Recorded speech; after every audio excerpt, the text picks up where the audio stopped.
welcome to Overdrive. I'm Shireen Bhan. We're going to start the show with news from Hyundai, which is all set to relaunch the Elantra in the D segment. Now, this version is the new fluidic avatar of the Elantra, which essentially means that it's an attractively styled package, hopefully different from the previous one. Bert takes it for a first drive report in Udaipur to tell you what you can expect from the new Elantra. If there was one car in the entire Hyundai portfolio that didn't do well, it was the Elantra.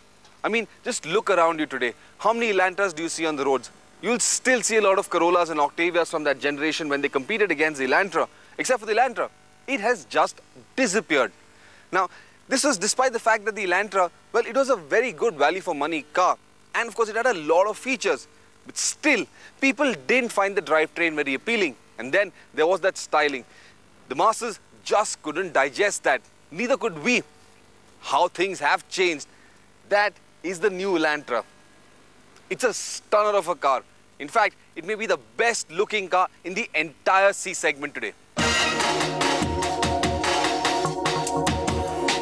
The biggest hurdle the last generation Elantra had to overcome was its face.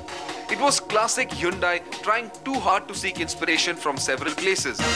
Now there is a focused effort that prioritizes design. There is a new language that Hyundai speaks globally. And it is a lovely language.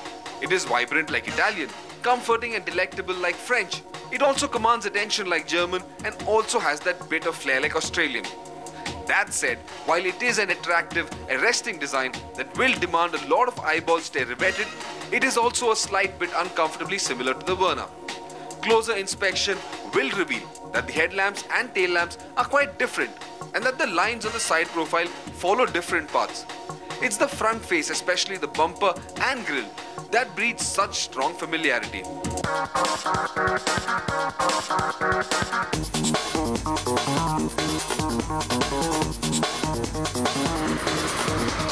The interiors, they are fancy. All this design work, the styling, the clocks, the center console, the entire transmission tunnel, the steering, the door pads. I mean, this is an entirely funky, an entirely futuristic design.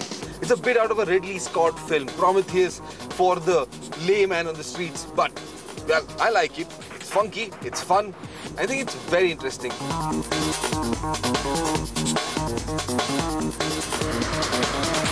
And let's not forget that this is such a feature-rich car.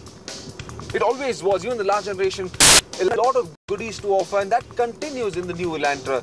You've got cruise control, you've got audio control, and they're all stacked on your steering wheel. You've got this transmission tunnel with a multi-CD changer which plays MP3s, as well as it's got auxiliary inputs and USB and your iPhone. You've got this climate control, which is just fantastic because not only does it cool individual zones, like the driver and the passenger can have different settings, but you also got a function to cool your seats, and that is so incredible for a hot country like India.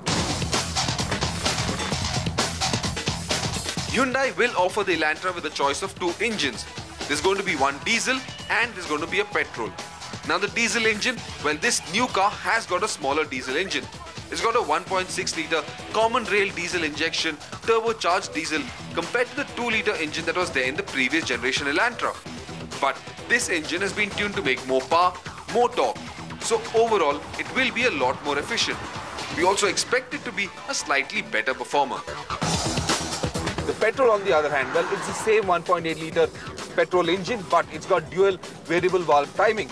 It makes about the same amount of power and torque as before, but it's a lot more efficient, it's a lot more refined, and well, we're expecting better performance from that too. The one aspect about the diesel engine that I did not like is that because it's such a small displacement engine, it's a lot noisier. There's a lot more diesel clatter, and that's quite audible inside this cabin.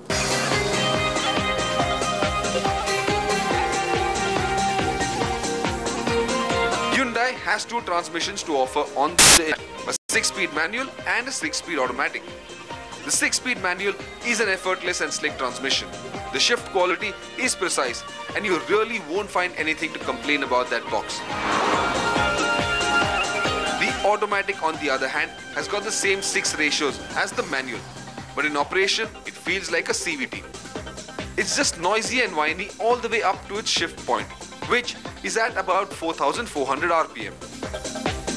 This is a very comfortable car. This is a very comfortable cabin to be in, to drive.